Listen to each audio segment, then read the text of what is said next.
Yeah. And just gonna make sure that it's working quick. So we got pretty much just Boba Fett and Nintendo Direct. Fine by me. We can talk a lot about Boba Fett, I suppose, or not a lot about Boba Fett. Depends.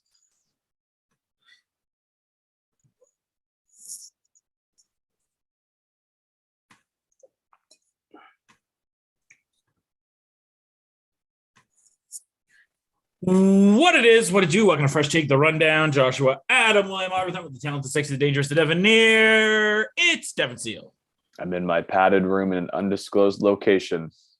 He's in his padded room, and he's ready to talk about the Book of Boba Fett finale. Just another Star Wars story, I guess.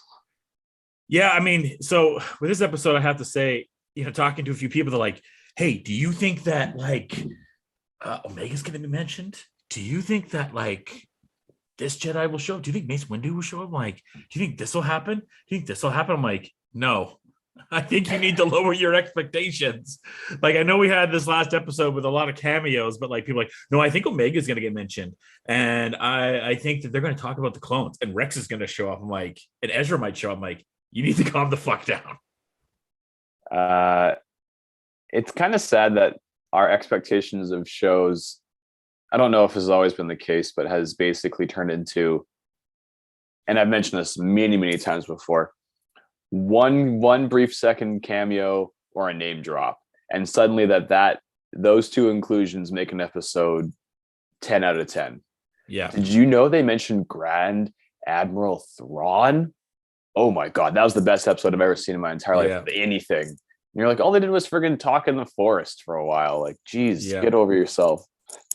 So, I mean, if we don't understand the Disney storytelling structure by now, after 4 Marvel shows, 2 seasons of Mando, and now Boba Fett, you are sorely mistaken. Yeah. They pull out a surprise once in a while. But if you're thinking we're going to get all these deep cuts that just to appease me, sorry. Yeah, I didn't expect that when I saw it. They're going to talk about Omega. I'm like, there's not a chance in the world. They're going to talk about Mephisto. Yeah, I thought the last episode that we had, I'm like, that was kind of, really fun, the penultimate episode, but that was an anomaly compared to what this was going to be. They're like, what do you expect from this episode? I had DMs from listeners and stuff like that. What do you expect? I'm like, war. That's what we've been building up to. Oh, but we'll see this and this and this. I'm like, you'll see Boba Fett, you'll see Mando, you'll probably see Cad Bane, maybe Timothy Oliphant and the biker kids and the mods. And that's about it. You're not I don't know where these people had all these could Crimson Dawn be there? I'm like, no. When have we talked about Crimson Dawn? They've never even been talked about. Apparently, and it sounds weird, I guess, but in one of the episodes at a brief moment, they did play the Crimson Dawn theme. Sure. In the background music or something. They're not just gonna show up have Amelia Clark Crimson Dawn's here. It's chill. Yeah. We're getting that in Andor. That's my thought is it's gonna be more in Andor. Oh yeah, okay. Because I had to think about that briefly. I was like, because Maul's dead too. I don't even know if Crimson Dawn's around at this point. Right. Or if they're yeah, exactly. Because it's 40 years after really even 40 years after Maul's dead. When Boba Fett takes place. No, not 40. 30? No. Hold on, let me see. Okay. He's a kid when he dies. Luke is.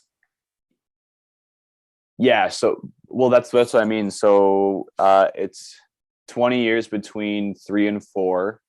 So let's say he dies kind of halfway maybe, or 2/3 or something like that. So he's 10. And then it's another 15 years kind of after that. So he's it's 15, 20 years, maybe. Yeah. Probably closer to 15 if I really looked into it, but sure. It's not 40 years. It's 40. It'd be 40 years since Basically almost 40 years since since Clone Wars, I guess. So I guess it'd be 25, 30 years. So my point being is that it wasn't going to happen. This episode, there was some really, I lowered my expectations for it. I thought, for a finale, I thought it was fun. I think they did a lot of good work of trying to put the heat back on Boba Fett to make him kind of seem like a badass again, right? And we got, he's like a peace officer. He's like not even a crime lord. You did get some deep cuts like from like that Boba Fett animated special with like writing. I don't know what creature that was, but you got that with the Rancor. So, and they had that with the staff that he had in a prior episode too. So you kind of got some deep cuts from that animated Boba Fett time. So that was kind of cool.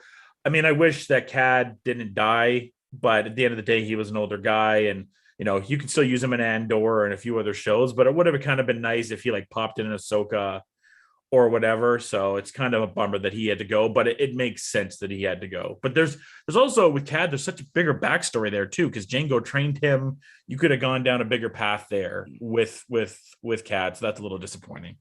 Well, just because we haven't gone down that path doesn't mean we can't go down that path. Yeah. So I'll push back a little bit.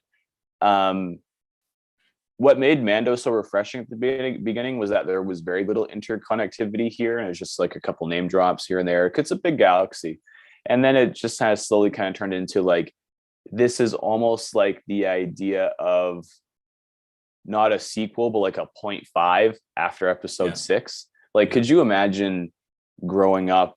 Obviously the movies came out kind of as, before we were born, or maybe you were a couple of years old. 83, I think, was the last one. So I guess you weren't even born yet. But I was just missed. But could you imagine in the 90s? In the 90s, they were talking and they're like, okay, so we're gonna do episode 6.5 or 7, let's call it, and it's gonna be about this, like the destruction of Mandalore and like Mandalore returning with Boba Fett. You would have just lost your mind. So the idea is there. The idea is well established. It's like pretty firmly planted in Star Wars continuity. For all the feedback we got from the show, most of it being negative, I don't want to be too unfair to the cast, the crew, the production, because it looks phenomenal, sounds phenomenal, the acting's great. Like Tamara Morrison as well with Fett, just like it's I'm glad that he's been able to reprise that role. My dislike for the show is basically nothing to do with any of that stuff. I think it meanders a little bit. I think it kind of is wishy-washy. It peaks. It has very weird peaks. Yeah, I think that's more a fault on Filoni and Favreau, and it seems like Favreau wrote most of this, or Filoni wrote most of this. Favreau wrote all of it. So, like, I know, like, you brought this point up, like, people like, I don't want to see Robert Rodriguez direct ever again. And I would agree with you, but, the first episode with Boba that he did, when they were, like, on the mountain and everything like that was directed by Robert Rodriguez, and it was really good. I'm not a fan of his directing compared to, let's say, Bryce Dallas Howard's direction in here. But Favs did write this entire season. So I have to put some of the writing, as much as we give a lot of shine to Favreau, we got to, when, things are a little bit lower, we got to also have the criticism as well. We can't just put it all on Robert Rodriguez, which I've seen more dumping on Robert Rodriguez because Favs has a better track record. I'm not dumping on Robert Rodriguez because he's a bad director or anything of sort. At the end of the day, he directs what he's given by the production team. And if the production team gives him a half-baked kind of, the conclusion was fine. And the Rancor writing was fun. At the end of the day, everything else was kind of like, it's just so campy and so like silly TV as compared to what Bryce Dallas Howard was given. And that's what his direction to do a lot of the campy things to kind of to accentuate that visually. For example, the infamous blaster spin now that we've been seeing memed a lot is just so like it takes my immersion out of it when those things happen. Or for example, when 40 people are running down a street and there's this giant droid chasing after them and no one thinks to split up or go down a hallway or an alleyway or things of that nature to make it more confusing for that droid. So there's those kinds of things. I'm just kind of like, wow, like I'm over those things.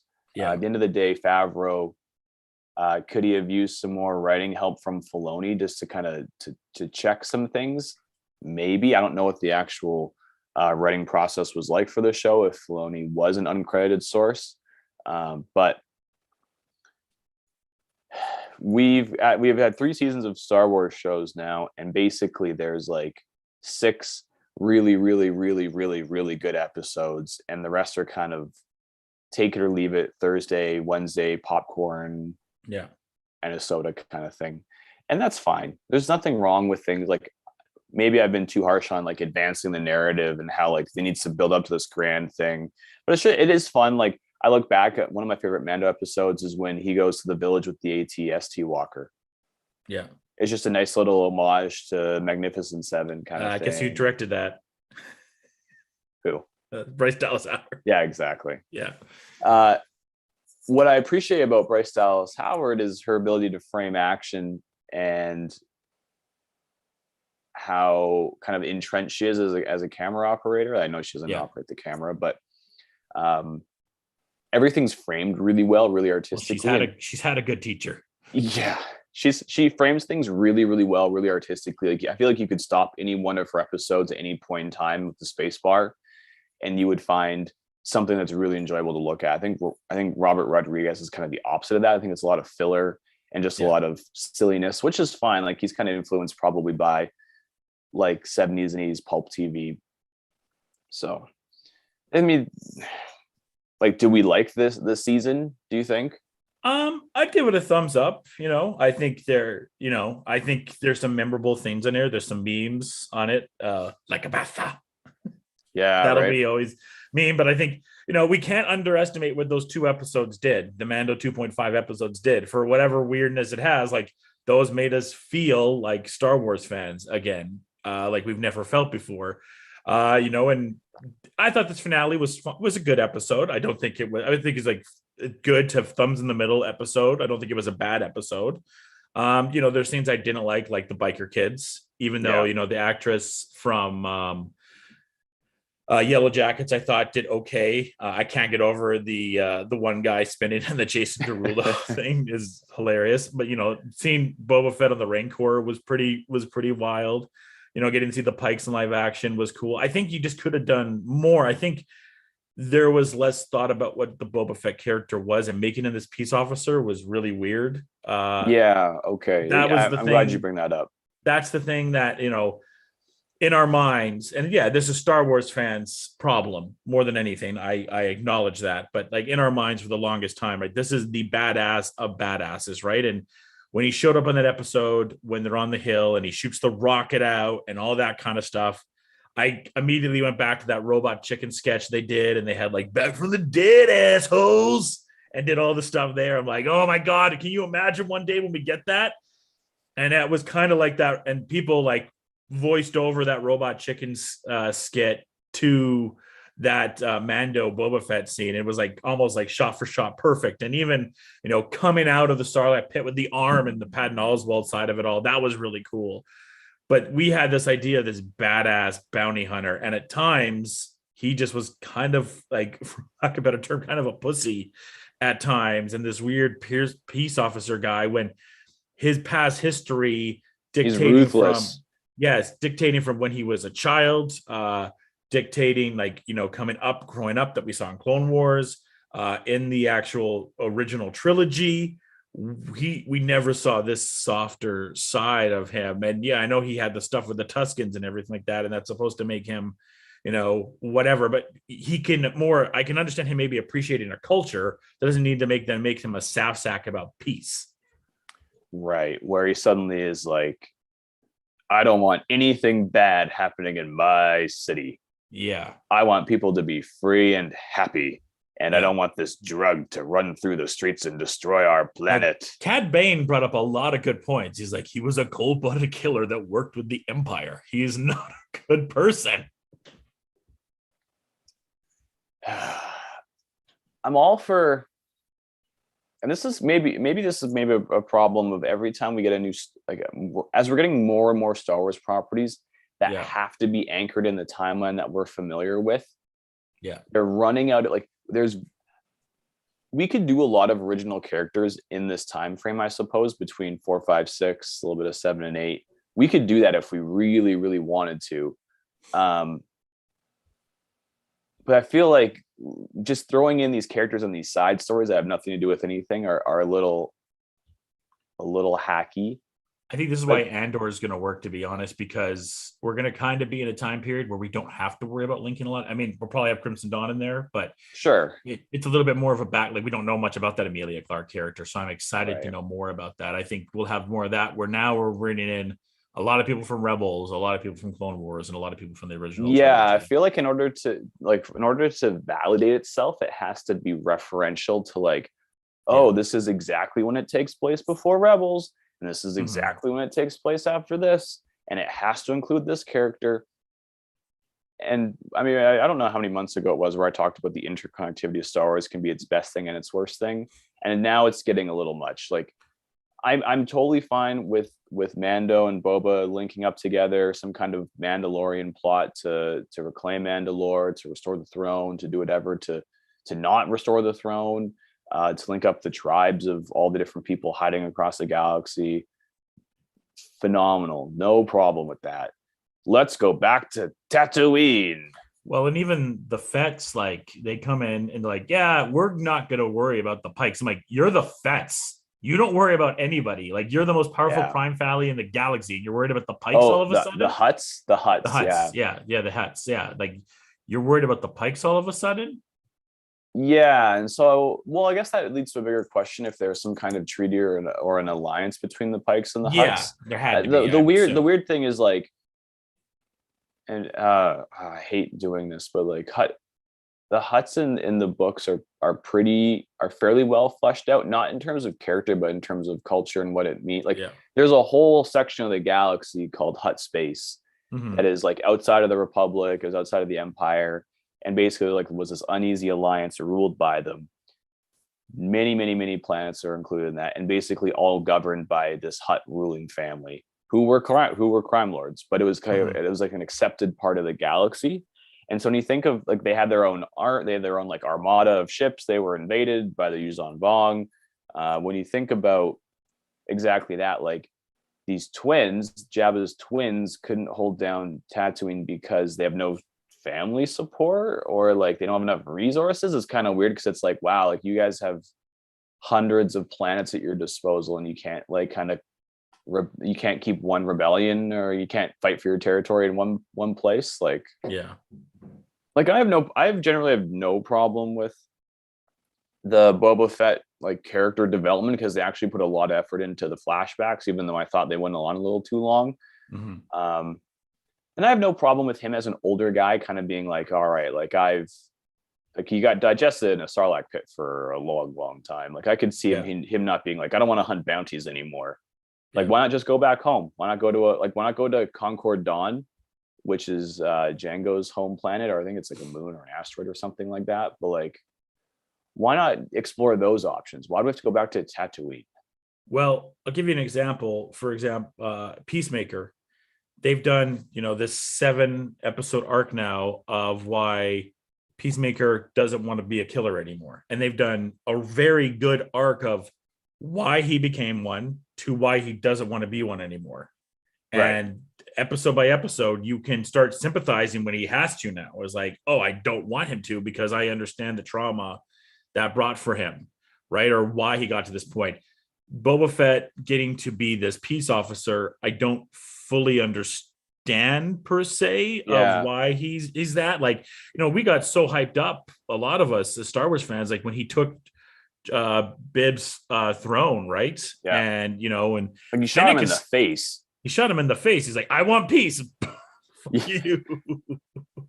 Right. And so I'm wondering if there was, what I would have liked from the Tusken Raiders stuff is to learn how to live off the land, to survive, to use like strength in numbers, to like conceal your identity, to use the environment, et cetera, because that's what makes, so the more we learn about Tatooine, the less I'm kind of impressed with about it, because for all the citizens of Tatooine, the Tusken Raiders are like this mysterious group.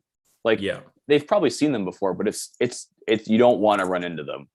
And so for him to learn those lessons and to learn like to see to reveal like behind the curtain and see their culture behind it, okay, no problem. That's kind of cool. To get like your own gaffy stick, whatever, to learn how to ride banthas, whatever. But there was a lot of things referenced in the original trilogy, specifically in episode 4, before we kind of meet Obi-Wan. They're like, you do not fuck with these guys. No. I would have liked to see Boba utilize those lessons in his fight against the Pikes. Like, yeah. I know that we had the great, or it's a pretty good, like the train episode was pretty good. Yeah. Why not use some of those tactics against the Pikes? Instead, it was like, we're going to sit in this bombed out club. Yeah. You know what else that happened? Oh yeah, in Mandalorian. Yeah, I had deja vu. I'm like, I where's like, IG-88 at? I feel like we've done this before. Yeah, so. Well, and then Fennec comes and kills all the Pikes, and they're like, yeah, Boba, you got your ship back. I'm like, oh, wait a minute, it was Fennec. Although, I mean, seeing the mayor hung, yeah, and like his feet dangling, and they stop, yeah, that was pretty cool. Yeah, I mean, Fennec remains a badass. Well, it's weird because he's like, I'm no cold-blooded killer anymore. Fennec, you be the cold-blooded killer. You go do the thing. Yeah, you go do it. Like, what? Like, and then they were talking about like, it's better to rule with respect than peace. And they gave him the melon like it was friggin' the Godfather. I kept thinking of the Homer Godfather scene. Done, Homer. Like, that's what I kept thinking about. Like, why are you taking a melon? So I feel like this show, not even half, maybe a quarter, like realized what I was hoping for. Not in terms of any kind of plot points, but just, how do we push things forward a little bit? Like I feel like we should have used this season of Boba to either establish a base of operations or establish tactics, reaching out to other Mandalorians. And then season 2 of Mando, season 3 of Mando, or season 2 of Boba Fett is like, we're going after Mandalore. You give it a thumbs up or a thumbs down or thumbs in the middle?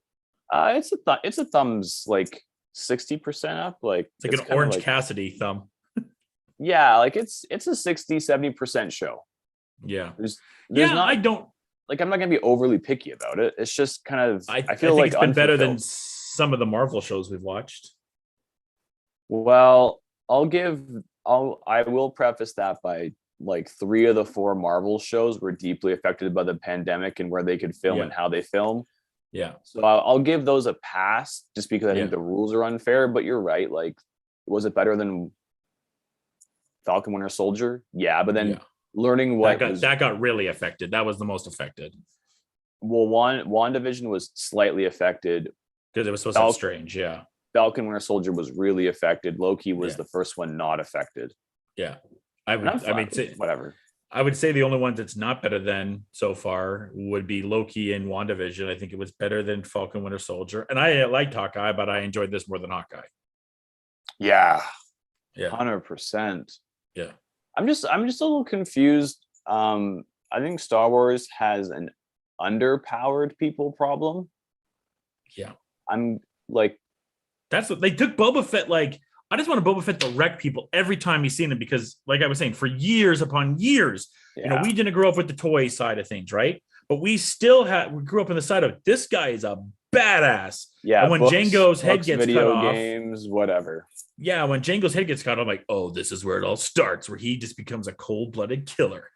And in this episode, like, he just gets owned a lot of times. And not this episode, this season. And I felt in this one, like, there's the fight against the Pikes and Mando. They kind of made Mando seem a little bit weaker and Boba seem a little bit stronger. And there was a few situations like that. I'm like, oh, like in wrestling terms, they're trying to get Boba his heat back because they kind of put him down to this level and they have to kind of make him a badass a little bit more. And I guess they kind of explained it because he was still wounded and needed to go to the Bantha take and all that. So they kind of hedged that way, but you don't really need to do all that. Well, he's had to be a badass. He's entirely healed, as the computer mentioned. Yeah. What was hilarious though was like in one of the first couple episodes, like all the shield guys, and he's like, I'm going to shoot my rocket at you. And it was like, and like he blew himself up. And it was kind of like, oh my God, like you've never dealt with 4 guys with shields before. Yeah. Like you could basically fight Black Chrysanthemum barehanded coming out of your back to tank with just wearing a loincloth. Yeah. And yes, he got a little bit of help. Man, he got dented Black Chrysanthemum. But that was a up. pretty good fight. You know how hard it would be to fight a Wookiee with no tools? I got no problem with that fight. That was kind of cool. I was you better not hurt him. Well, the rest of the people is like, man, you got your ass kicked by like nameless, faceless goons. Yeah. Jason and then like even just little things like the droids' shields went down, and then all the people were shooting the shields with their little handguns. Yeah. And then the shields went down. They're like, don't shoot it anymore. Yeah. Like, oh my gosh. Like, and then we had Grogu snuggle with the Rancor, which was the cutest thing ever. Like, stop it, Star Wars. It's too cute. I'm getting over this. I'm really of cute Grogu stuff. Not cute Grogu stuff, just like he serves no purpose anymore. I was mad. Other than to sell toys. Dude, why didn't you pick Luke? Like, I know you're with him, and like, look, I there's a lot of cute stuff I'm a sucker for. When he was like pounding the ball on the Naboo ship that goes faster again, he's like, wah!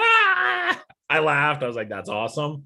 But I agree with you. Like, it kind of feels like the whole situation we went through in Mando season 2 now, other than whatever this new, if it's the New Order or it's the Empire, whatever Moff Gideon is with, whatever their point is, and obviously it was the start, stuff for Palps. But it feels like the whole thing of building up to Luke and finding a Jedi, and now we're here going to season 3. I'm like, that was kind of a waste of time, other than be like, hey, we just want to have Luke Skywalker. Yeah, I want to make you cry. Yeah, by giving you Luke Skywalker, and then I'll give you 5 minutes of him or 20 minutes of him again, and then that's it. Yeah, it just kind of feels like he's like, yeah, he's good. He picked the Empire, so that's where Grogu Well is. Well, it's like, I understand him kind of being on his journey and trying to figure things out. I mean, to be fair, he still sounds like a baby. Like, at what point is he going to learn to talk? I don't know. Probably not till like 100. It sounds like. No, Yoda. Yeah, was a master by 100. Okay, this is what this is 75. Yeah, 75. Yeah, I guess so. Yeah. So a master is someone who's trained a Padawan to become a knight. Mm-hmm. That's what makes you a master. Okay. So he has at least 25 years of teaching, probably, plus he has 10, 15, 20 years of his own development. So, like, he's got to be coming around to, like, okay, we got to start doing something other than just goo goo gaga. Mm-hmm. Like, even if he had shown up and he was seeing Mando get his ass kicked, like, wouldn't it be kind of cool to see like a Force crush ability? Mm-hmm. Him, like, yes, he's kind of using his own powers, or he's learning to use his own powers, but what if he's able to not control his powers? I'll give him credit. Like, he obviously knows more of the Force than we know, and Luke even kind of had that line in the last episode of like, how's the training going? It's more of him remembering. I'm like, oh, okay, well that shows that he had some pretty good training, and Luke's just kind of bringing it back. Yes. I would have just liked to see him utilize some of that power more so than just putting a Rancor to sleep. Like, would he have been able to do something with the droid even? Would he have been able to... That's a very deep cut too. Like, how many people know that Jedi can talk to animals? Well, apparently in episode fucking 9, when they're looking for the giant snake, apparently everyone knows they can talk to animals. Yeah. But even in, like, I'll go back to New Jedi Order, which is a very, very long series. Like, Jason Skywalker has that ability. Like, he doesn't talk to them per se, but he can influence them and he can calm them, like, really well. But not everyone can. The best part about the New Jedi books was that everyone had, like, different skills, more or less. Some people were better fighters. Some people were better negotiators. Some people were better, like, meditators, kind of things like that. So, yeah. Overall, like, I was happy that we had it. I mean, it is a long break now for anything on Disney Plus, really, for us. I mean, the Pixar movie comes out, I think, in like a month. There's Cheaper by the Dozen, which Devin's not going to watch, and I don't even know if I'm going to watch. Is that okay? So did I see a trailer or even a clip with Zach Braff and Gabrielle Union? Yeah. Oh, okay. Well, it's whatever. I mean, yeah, it's a movie. It's not a show. It's a new Cheaper by the Dozen movie with them. Oh, I got no problem with that. Like, yeah, I mean, whatever. If you had 7-year-old kids and it was Friday night or long weekend, like at parent-teacher interviews, we're putting that on. Yep. It's a bummer to not have any shows. Like, even like 2 weeks later, they go right into Moon Knight. Right. So Moon Knight is somewhat time in April. It's pretty much it's March 30th. Oh, okay. So we Well, have that's like kind of ways. 2 weeks, 3 weeks, I guess. It's 6 weeks Until March 30th. Oh, right. Sorry, I thought that was. We're all over the place. Yeah, the time doesn't matter anymore. The main shows right now, I mean, we have this Kanye doc we'll probably talk about in the next week here. So that's a big one. And maybe Euphoria, if you catch up a little bit. I won't, but I'll get the deets, man. I'll just say this for Euphoria this week. I heard it was great. We talk about last week's episode. Like, we're going to have a new category for year end this year. I've decided episode of the year. And that last Boba Fett episode that was a great nostalgia episode. This was just a great television episode. This is up there with Ozymandias in the suitcase. I heard that she like just top roped it. Like, man, it is uneasy at times. Right. And it really shows the downfall of a drug addict. Right. So they're hit. It makes it sound like Rue's like really hitting rock bottom now, like a new low. Okay. It was a very uncomfortable episode, but one you also just couldn't look away from. I think Euphoria right now, man, they are. Again, we don't know where Succession's going for categories. I've heard some rumblings they may go into drama. Euphoria is coming. It is coming. I think that's why Succession should stay in that. I think they will, because HBO will want to split it up. Like HBO, they have. I mean, Saul's going to obviously come hard, in this for this final season. But as the Emmys grow near, I think they have a chance that they are going to sweep drama and comedy, because Barry's going to go into comedy as well when that comes out, right? Right. And comedy will stack, because you're going to have Atlanta, Barry, Succession, and whatever else all in comedy this year coming up, right? And Miss Maisel, which is back next week, I believe. So comedy is just going to be stacked, and drama, you're not going to have The Crown. I don't know what else you'll have, Saul, but yeah, Euphoria right now. I'm glad I gave it another chance, because this is just quality TV, and I think we're watching the making of a super duper star, the next super great actress in Zendaya. That at this age, like, okay. I don't know, I've really seen this from someone this young. Like, with the girls that we grew up with watching, like, with Sarah Michelle Gellar or Jennifer Love Hewitt, even ScarJo, when she was kind of growing up, or Kirsten Dunst, who is nominated for an Oscar now. I never like, oh yeah, Kirsten Dunst, she'll be a great Oscar-winning actress one day. Like, you're seeing it with Zendaya right now. Like, yeah, she's gonna be an Oscar, Emmy-nominated actress for years to come. Damn. Yeah, I know. Internet went crazy for her. My partner went crazy for her. And you know what? Like, this sounds entitlist or whatever, but I don't feel the need to watch it, not because I don't want to enjoy it, because I want my partner to have something that, like, I'm not a part of at all. Just like I can watch these Star Wars shows or whatever hobby I have. So you're getting a secondhand from the two of us too. So oh yeah, like, I'm not saying I would never ever watch it, or I'm not interested in it. It's just there's a matter lot of like uncomfortable stuff, Dev. Like, it's not like if to have it simplistic of like, oh, this is the new 90210, but like, that is not even close. Like, I watched a couple episodes, the first couple episodes with my partner, just to kind of just, as we're spending time together and to get them into it. And then, like, once that like hook got in, I was like, okay, like, I can take a step back now, because they have something to do when I'm not around, or if I'm busy, because this is like this time of the year is always the busiest for me. But I'm just glad that there's a show. This really sounds like the first show for Gen Z. Yeah. Good point. And like I kind of said in our talk with Adam, was like, I don't doubt that any of the things that I saw in those few episodes are made up or have never happened before. Mm-hmm. It just happens more frequently in this show than it does in real life. Yeah, it's been a very interesting week of my television viewing. Pam and Tommy this week. I have to watch this show to review it, but Right. Are you they out? kind of. I want to be, because there was Pam getting a miscarry this week and the trauma from the tape and everything that caused and the stress, and it was like, I don't like this. Like, these are two people that are alive, and Right. this woman had a miscarriage. It seems like, because of the stress of the tape being leaked. Right. And you're still putting Rand Gautier in somewhat of a position to feel sympathetic for him. But how am I supposed to feel sympathetic for Rand Gautier, the Seth Rogen, the kid Seth Rogen is playing, when Pam potentially, it looks like, lost her baby because of the stress of the tape? Right. And it's just like, this is just, I was like, this is getting, ugh. It just made me feel so gross I can, watching that.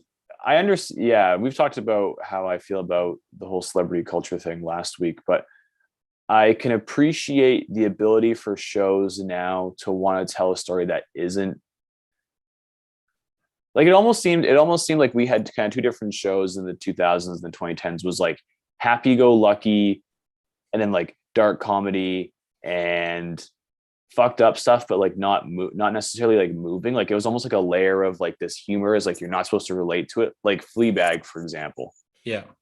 Fantastic show, but shitty people in it. But we were always kind of layered by like the fact that she was like, like, even though if she wasn't okay, it was like, oh, like this isn't it's not that affecting.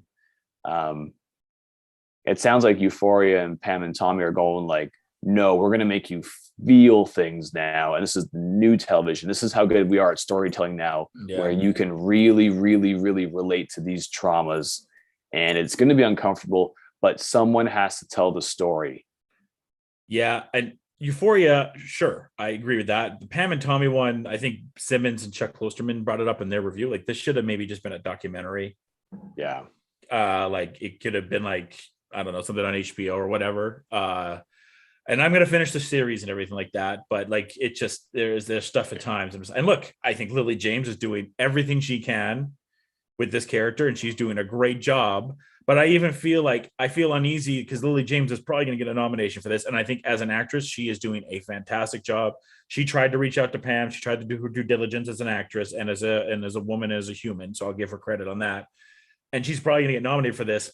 I don't think she'll win, but even her getting nominated, I still feel like, do we celebrate that? Because she has had a great performance, but it's Right. also a very uneasy performance. And she's talked about it in some of her interviews. Like, she's trying to tell the story, and she's doing a good job of, there's the line in here of like Pam, Tommy be like, well, you're on the tape too. Like, who cares? Like, like, it's not that big of a deal. It's kind of cool actually to me. And she's like, you don't understand it. And I mean, I think we've came a long way now from, women in tapes and slut shaming them. I mean, Mia Khalifa is one of the top, sports internet personalities now working for Right. Complex, right? Yeah. Sasha Grey, did the Girlfriend Experience, did Entourage, and she's had some, good She's a stuff there. household name for a lot of, Yeah. partly because she was an ex porn star, but because she made that transition. Yeah, Lisa Ann is one of the number one fantasy experts on Sirius right now, and you're seeing it with an actress like Emily Wills, right? That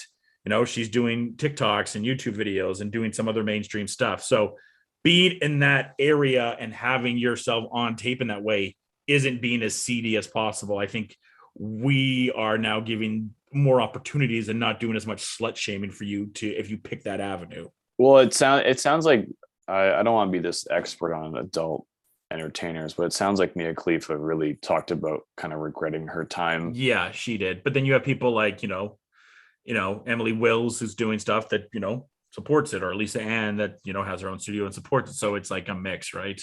Oh, well, it's going to be different for everybody. Yeah.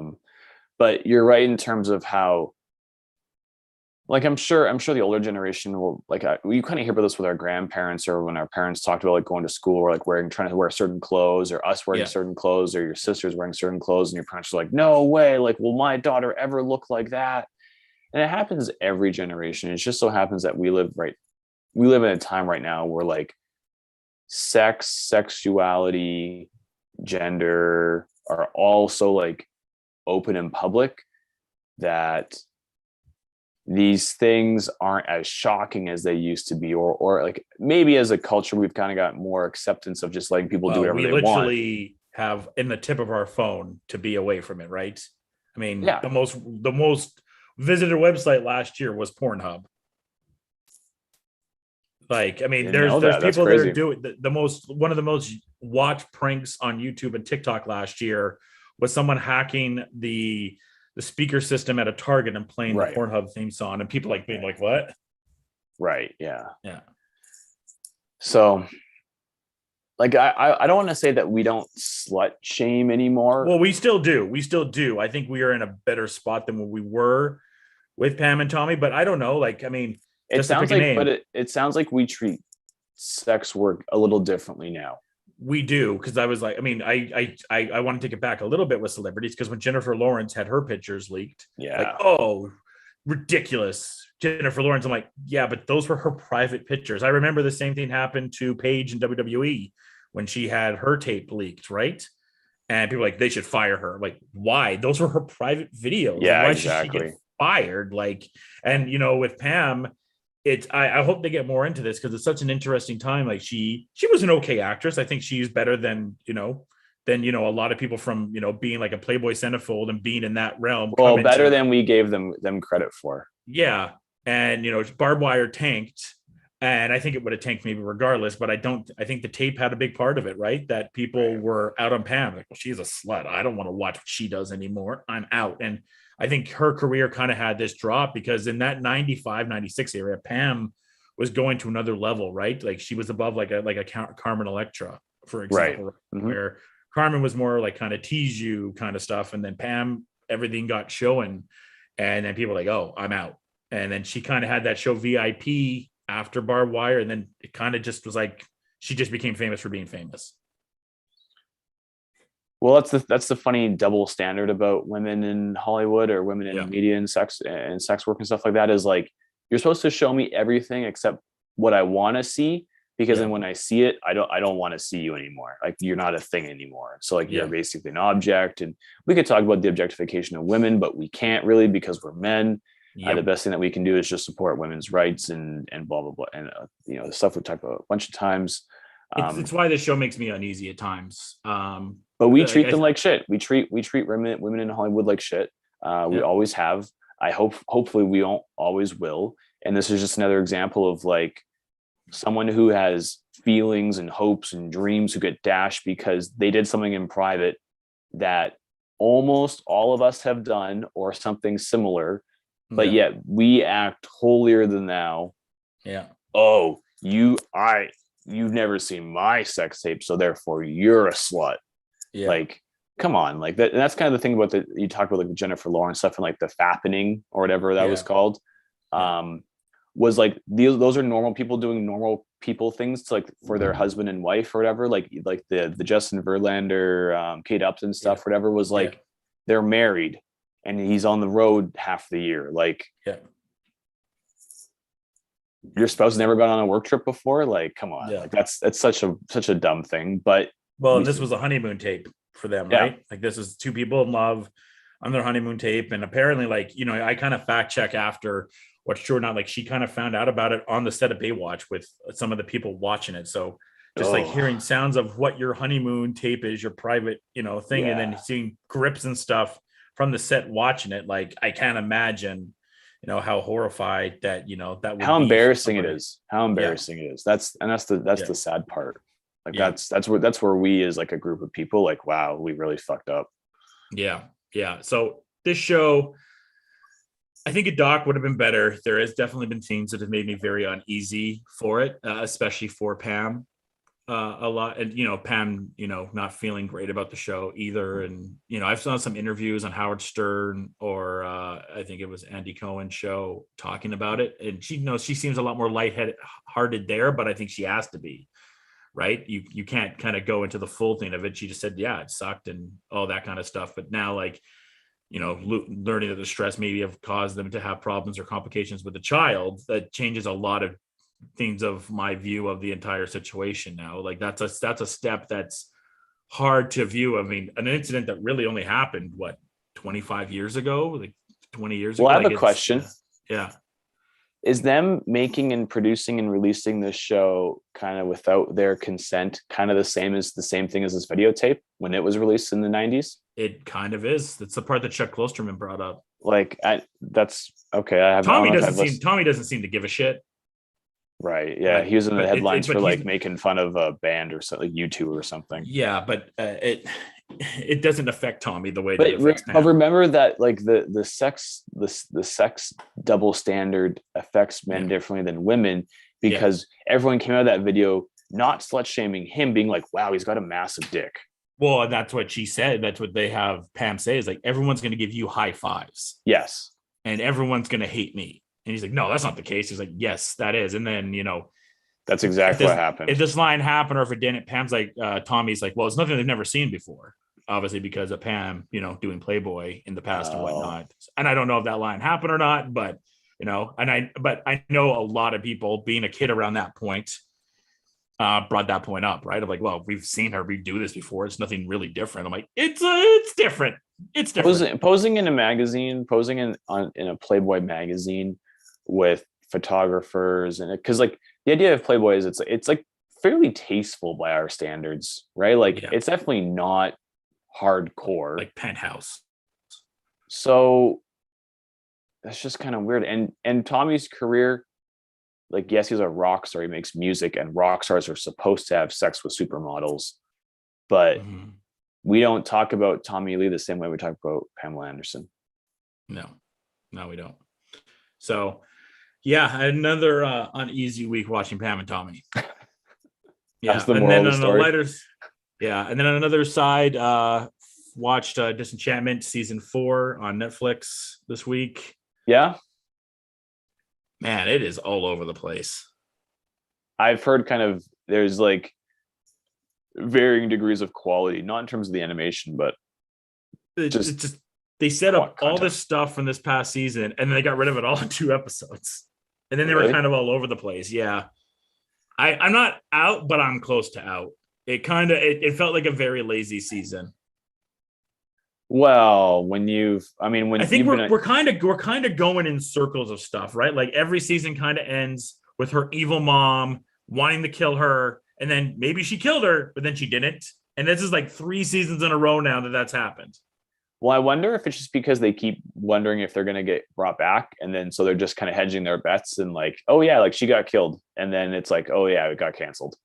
Yeah, I don't know. It's whatever. I mean, I have a problem with a lot of Matt Groening stuff this week. Like the Futurama stuff. Like I told you on this podcast, that was one of the greatest finales I've ever seen. Yes. And now, not only is it coming back, cool, I'll watch it, but now John DiMaggio is getting lowballed and isn't going to be part of the show, and they're recasting Bender. Is that what's happening? Yeah. Oh my God, just let it die. Like I don't see we don't need, like, honestly, that finale of Futurama, like it is hard to stick the landing on finales, right? I mean, we still are up and down. Like, was Breaking Bad a good finale? Some people say yes, some people say no. Was Mad Men a good finale? Some people say yes, some people say no, right? There's divisions on those finales, right? Of they're good or not. I think that people have hedged now to yes, those were good finales. There's no doubt the Game of Thrones had a shitty finale. Futurama, it's pretty universally known. Yeah, that's one of the greatest finales for a show ever. Right. Well, like, I mean, they only, like, to be fair, they only got like 4 chances at it. Yeah. But it's so. I mean, I'm happy to have Futurama back as a simple show to watch and whatnot. But it's still kind of like, just let it die. Let things have their place. And like, even though we've talked about, like we're excited for the King of the Hill to come back, like, just put it on streaming. Like, I don't want to watch new King of the Hill. I don't want to watch new Beavis and Butthead. Just put it on streaming so I can watch it when I want to. Yeah. There used to be those YouTube streams. We watched one of them in Toronto once, where it was just like a loop of those shows. Oh, 100%. Like, just put it in the background. But we know why, right? It's these companies capitalizing on nerd fandom and nostalgia. That's why Simpsons is still on. It's why Simpsons is still on. If Simpsons had been canceled, Simpsons would have been back by now anyways. Yeah, so like I think that one's kind of but Simpsons is a bit of an anomaly. Like it is like the penultimate animated show for adults. Well, Seth has talked about this with Family Guy. Seth wanted Family Guy canceled 5 years ago, and American Dad. He's done. Like, he doesn't want to do them anymore. But it gives him a lot of money. Like he just would rather just go focus on Orville or make some movies or do Broadway or whatever, right? He doesn't want to do Family Guy or American Dad anymore, but they're like, hey, here's some money. He's like, okay, I guess so. But at that point in time too, that's kind of a good point. Like for your own happiness, would, like, if they offered you $10 million, but you get no control over what you do anymore, would you do it? Yeah. And I think some people has the control, but like, it's a lot. Well, his control would have been like, oh, I want to do Orville, I'm going to cancel Family Guy. Yeah. Well, that's what he wanted. And then Fox canceled Orville. Yeah. And then Hulu picked it up, luckily. But he's talked to, like, I'd rather just kind of focus on that. Like that was my passion project. That's what I wanted to do. Family Guy, it came back. It had a great run, but it is what it is. And there's jokes constantly in American Dad of like, he'll accidentally do Peter's voice. Like, oh, Ron voice session. I only have so much time on my hands.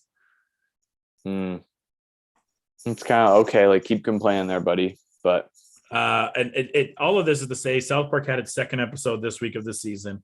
Right. And I don't know how the Matt and Trey just consistently stay winning. Like, there's not been a drop off from South Park, not one season. It's always either in the middle or up high. They just do not drop. Well, it focuses on being topical, right? And because of their crazy production schedule or how it works, I think they're able to capitalize on things in the now more so than like Simpsons was not as topical in the moment, but it was satirical to Hollywood and movies and TV in general. Like, they would pick things from the 50s. They'd pick things like they would spoof Mr. Robinson. They'd spoof the Terminator. They would spoof See My Vest. All in a matter of years, because they weren't bound by time. And we could talk about the Simpsons quality. I haven't watched Simpsons in about 10 years, but that's the one I haven't watched either. No, but they were going after a different kind of humor, and South Park is like, we can do this here now. We got to do it. We got to push. And at some point in time, I don't know, like, to hope that they've been missed up is obviously not going to happen, but they might just lose their fastball at some point in time. And then after they lose it, like even just a little bit, they might just be like, okay, like, we're done. We can't do it anymore. They had a joke this week. So they have the character on their Token, right? Yeah. And he's been there for years. Yeah. And everyone, the Token Black person. And this week, he's adorable. He's like a blue sweater, right? And he has a T on it. They're like, no, his name is Token, like J.R. Token. What did you think it was? I'm like, you fuckers. That's pretty funny. And they have Stan the entire episode like being like, did you know that his name was Token? Everyone's like, yeah.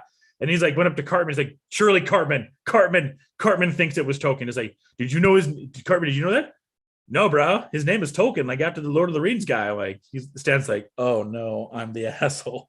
So for like 15 years. 15 years. It's been Token. That's pretty funny. Yeah, I give them credit. I'm like, and they had like kind of this doctor kind of character, like kind of look at then the cameras like, who would have thought that it was Token for like a token black person? Anyone who thought that would have to be a complete asshole. It's obviously Token. Nice. They really just doubled down on that, hey? Yeah, I was like, good job, man, Trey. Good job. They played the long con. They really did. Yeah. So happy with them. And then trailers. I mean, we can get into this maybe next week. The Jurassic World came out. I don't know if you got a chance to see it, and Lightyear. Yeah. And Lightyear. So get your Lightyear rant out of the way before we get to Jurassic World. No, I got to see another trailer of Lightyear. It's just so dumb. Like Jurassic Park is whatever, right? Like, I actually got pretty nostalgia when I saw Laura Dern and Sam Neill. I'm like, all right, let's go. I'm ready. Let's go. They're gonna meet in a tent just like they did in Jurassic Park 1, and then it's like, hey, I was saving that, and then they're gonna have some champagne. But like, honestly, for the point of the story, with the exception of nostalgia, member berries, what skills are they gonna bring to the table that a current dinosaur wrangler handler? Yeah, I think Chris Pratt's character has more to offer. Yeah. And so I'm like, other than them just being in the movie for half of it and then just like them going, wow. Like, well, Goldblum is going to say, must go faster. That's going to happen. That is going to happen. Unless like friggin' Sam Neill's character, Alan Grant, has like the friggin' raptor food. Alan. Like, And also, I'm a little confused as to why a bunch of dinosaurs live where it's snowing. Because they're reptiles. Baby Blue, they knew what they're doing. It's like Baby Groot, Yeah, Grogu. Like, hey, we know exactly what we're gonna do. We're gonna have a baby raptor. Yeah, like whatever. Like they knew exactly what they were doing. Am I gonna line up to watch this in the theaters? No. Am I gonna? Will I watch it? Like maybe. Yeah. It's probably, the definition of summer blockbuster. Like this movie will make $1 billion, and it's the definition of summer blockbuster. They have the Dilophosaurus in there, which I was excited for, but it's the inaccurate Dilophosaurus, by the way, because they don't really do that. If as my nephew has told me plenty of times, as he's obsessed with dinosaurs, like they don't do that. That's not what they do. So, but in my world, they do. In my world, yeah, too. Velociraptors aren't also like 8 feet tall. No, but in my world, they are. Yeah, I love that the Jeff Goldblum line. It was kind of like, how do they keep on getting bigger? For like that's whatever the T-Rex is. Yeah, that's a good point. What was the other one? The Lightyear one? Oh, what a freaking dumb idea for a movie. Yeah. I have a theory, but I don't. It needs to be confirmed with another trailer. The cat, I'm like, okay, I know what you guys are doing there. Yeah. That's gonna sell a crap ton of toys. Yep. Yeah, exactly. All right, let's go into the video game side of things. Nintendo Direct, maybe the best Nintendo Direct in a while. Well, it's not. It looked like a lot of third party. Like here, like we're finally gonna just do cool games for you guys, not made by Nintendo. Well, we got Super Mario Strikers, which is like. We didn't talk about this last week because we had such a big pod. That was my number one thing I wanted. I wanted Strikers. So is it a remake or is it a new one? Brand new one. Okay. So like that was OG GameCube, like so fun party game. Yeah. Yeah. So I'm excited for that. Earthbound is coming. So that's really cool. On the virtual console, right? On the virtual console. Star Wars Force Unleashed is coming April 20th. Oh. That's fantastic. It's funny. I watched that like reveal the 40-second reveal trailer, and I was like, "Man, these graphics look clunky." But I was like, "I don't care." That was such a fun game. Portal's finally coming to the Switch. I've never played Portal, believe it or not. So a lot of fun. And then some of the bigger stuff here. Well, and then for some people that are very excited for Fire Emblem 3, that's coming. So people are excited for that. I was excited to see Xeno Chronicles 3 because I know Donkey's gonna be so mad. He hates it so much. Xeno Chronicles, yeah. Like I know Donkey hates that, so that's going to be funny. The two big announcements. One, the Mario Kart tracks. It's I think it's like 38 tracks on there, and they're coming every single month, and they're going till late 2023, maybe early 2024. So that was big news because that shows at least 2 more years of the Switch getting accessibility, and I think that also told us there will not be any new Mario Kart on the Switch version. They'll rely on the tracks, but they won't go with the cart. And there's been a rumored Smash Kart game going around. Yeah, it'd be kind of like Mario, like be Smash, but it have all the characters for kart. So whatever the next Nintendo console is, I think that'll be pushed to that one. So I thought that they announced with the OLED that they're expanding the life cycle by like 5 or 6 years. Yeah. So it's going to be around 2026, 2027 is kind of where we're looking at here, which as a consumer to get that much life cycle out of a game, out of a console, I'm fine with. Well, and it's not a console that really relies on graphics either. So you can kind of, let it strain out for a while, like graphics. You're getting an Xbox or PS for the graphics type of thing, right? Like, and this, like an Animal Crossing doesn't really need to take a lot of graphics up, right? Like Mario Kart particularly doesn't. And then the big announcement that I got a lot of stuff from is Nintendo Switch Sports. Right. Holy crap. No baseball though. Well, yeah, you don't want to punch your friends in the head, just like. But they got bowling back, volleyballs on it, which looks really interesting. Watching them do the demo for volleyball was hilarious. It'd probably be a lot of fun, at least for like 20 minutes until you're like, oh, this is dumb. Why do we ever have motion controls? And then the Kirby reveal for that game looks really, really fun too. Is this the open world Kirby game? Yeah. Is this Legend of the Kirby or? It's pretty much Kirby Odyssey. Yeah, Kirby Odyssey, Yeah. Breath of the Kirby. Yeah. Breath of the Kirby would be a great name.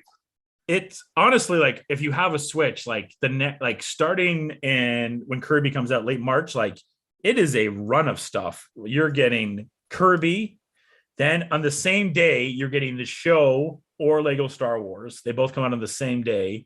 Right. Yeah. And Show then for Switch now. The show cover is awesome with Otani. Otani. Yeah. And then you're going to get Force Unleashed in the middle of April, and then you're going to get Switch Sports at the end of April. So it's a nice little month run there if you have a Nintendo Switch. Yeah, there's a little bit of everything for you, which is nice. Like that's kind of what you want from that's what you want from a console is just the ability to like, are you tailored towards younger kids, older kids, serious gamers, nostalgic gamers? And that's where like the Nintendo Virtual Console. I don't know much about the service per se, in terms of how accessible it is, how great it is. But just okay. I mean, that's the cool thing about if you could master it, if you could really master getting every game on SNES and or the library, like holy crap, that's cool. I think I have to. Animal Crossing's been, fine. I got credits the other day, which was weird. Like I'm not done. I could do more, but I think I'm gonna have to pause a break on that because seeing some of the games coming out, I still haven't even really attempted Zelda yet. I'm like, well, I probably should get a Zelda these next 2 months because then it's a lot of Star Wars with Lego and Force Unleashed, which I've never played, which I've wanted to. Very fun. Very so very, to have fun. that, and then the show on top of it as well. Oh yeah, crazy. So yeah, it's not a bad time to be switching. Horizon is out next week. I thought it was like the 14th. I could type it up real quick. Yeah. So that's getting pretty close to coming out here. And when people heard 18th. there's 18th, yeah, so next week. When people heard there was an RPG coming for the Switch Online from an NES game, a lot of people were hoping it was Super Mario RPG. Oh, well, that's and it was Earthbound, so people were happy because Earthbound it's hard to get. Like it's classic. Look at Earthbound on or Chrono Trigger specifically. Look at either one of those RPGs Chrono Trigger on is like hard. eBay. Look at that on eBay. It's a lot of money. So for people to have the ability to play Earthbound, and Nintendo has really cracked down on ROMs. They just sued one site, $65 million, and the head of that guy is going to jail for 3 years. Nintendo is not messing around with ROMs anymore. No. So Earthbound and Mario RPG were both on the Super Nintendo Mini. Okay. So they were there for you, but I think because it's kind of more of a collector piece, not even a collector piece, but more of like a contained unit, like it's not as accessible as people would want it to be. Yeah. So pretty good, pretty good direct. Pretty good. Pretty good direct. And when was the last time we talked about Nintendo this positively after a direct? Because it's been kind of hit or miss. Like we get like one or two announcements, and then it's like, I don't know. It's been so many RPGs, and I'm not a big RPG guy. I don't know if you are or not, but I'm not a big RPG guy. So it was just like, here's this RPG, here's this RPG. So it was like, oh man, there's like 5 things that are exciting out of this. This is awesome. Well, RPGs are like the perfect kind of travel companion, right? Because you play a couple battles, you can grind it for like 100 hours. You just play the crap out of it. If you hit a bump in the road, you're not going to like mess your game up, unlike an action game, So it's just kind of one of those things where I feel like, yes, I know the RPG world is like very, very big, and I just don't really get it. But I feel like it's also for a different kind of culture, almost like depending on how you go about your day, how about how you live your life. Like if you're on public transit all the time, RPGs just all the time. But and this was my first Nintendo Direct being a Switch owner too, so it was kind of exciting. Like, I have ability to get these games on the eShop and pre-order and stuff like that. So did you like hold it while they were talking and just be like, I love you? I did not, but I'm on World 3 now for Mario, so 3D World right now. Which has been pretty fun. Nice. Which has been pretty fun. There's an upgrade in that called the Cherry, and then it gives you multiple Marios. Right. It's hard because I got like 8 Marios and they're all kind of all over the place. Whee! Yeah. And then we go to Hollywood Rundown. There's not a lot this week. What are you talking about? We just talked about Jurassic Park for like 30 seconds. Yeah, but you got the sol dates of April 18th and July 1st, July 11th. So it's tricky by them. So they'll get Emmy stuff for the April 18th one. And then the July 11th is the cutoff for the Emmy. So then they'll get 2 chances at the can to win Best Drama. The Beauty and the Beast prequel is off now, which is weird because they had a Gaston show they were going to do. And Rita Ora was like cast like a day ago. And now it's canceled. So, yeah. What are we missing? What are we missing? It's a little weird. And then Lord of the Rings had some pictures and stuff like that. Again, people ask, "You're going to cover Lord of the Rings?" We are not. It'll be the first big blockbuster show. We will not be. I won't be watching it. I don't know. It's one of those things where I lived through the Lord of the Rings craze in the 2000s. I did see the movies in theaters. I don't have like the lore memorized like some people. Some of my friends were like reading secondary books about it. But you know what? If it's a show that captures the public imagination, then am I going to say no? I'm not going to watch it. No, of course not. I just I don't know, friggin' elves and swords and shields are just kind of boring to me. But then again, I watch a show with like electric swords, so. Yeah. Light sabers, if you will. Okay, coming this week. So we have I Want You Back, which is a Amazon movie with Charlie Day and Jenny Slate, which is currently 65% on Metacritic right now. Do you want to know the premise or do you want to move on? I Want You Back. Is it like a Jackson 5 kind of? A newly dumped 30-something Peter and Emma team up to sabotage their ex's new relationships and win them back for good. So they're sabotaging their current relationship or their ex's current relationship? Their exes broke up with them, and then both of them are trying to sabotage their ex's new relationship. So then inside they can get back with them. You know what's going to happen. They're going to try to do that, but then they're really going to fall in love with each other. Yeah. Inventing Anna is the big Netflix show this week. It has Julia Garner from Ozark, a journalist with a lot to prove, investigates the case of Anna, the Instagram legendary German heiress who stole the hearts of the New York social scene and stole money as well. I think Lindsay's in. Did you watch the Twinder swindle? The what? The Tinder swindle? Yeah. I don't know what that is. I'll have to ask. It was about a guy who swindled, conned women using Tinder and got money from them, and then would use that money on his next date and whatnot. What's this new show called? Inventing Anna. It's out today. I'm gonna text them right now. Yeah, I will be watching it. That's one of the shows that I was dictated I have to watch this week. So that is one of mine this week. What else we have? We have Love is Blind, also on Netflix. Tall Girl 2. I don't know what Tall Girl 1 was, but Tall Girl 2 is on Netflix. Snoo, the movie. Bel Air comes out on the 13th on Peacock. I will be watching the premiere episode next week and giving you guys feedback on that. On Sunday, we obviously know it's the big event. It's the big game. It's here. It's the Puppy Bowl. Hosted by Snoop Doggy Dogg. Super Bowl, who you picking?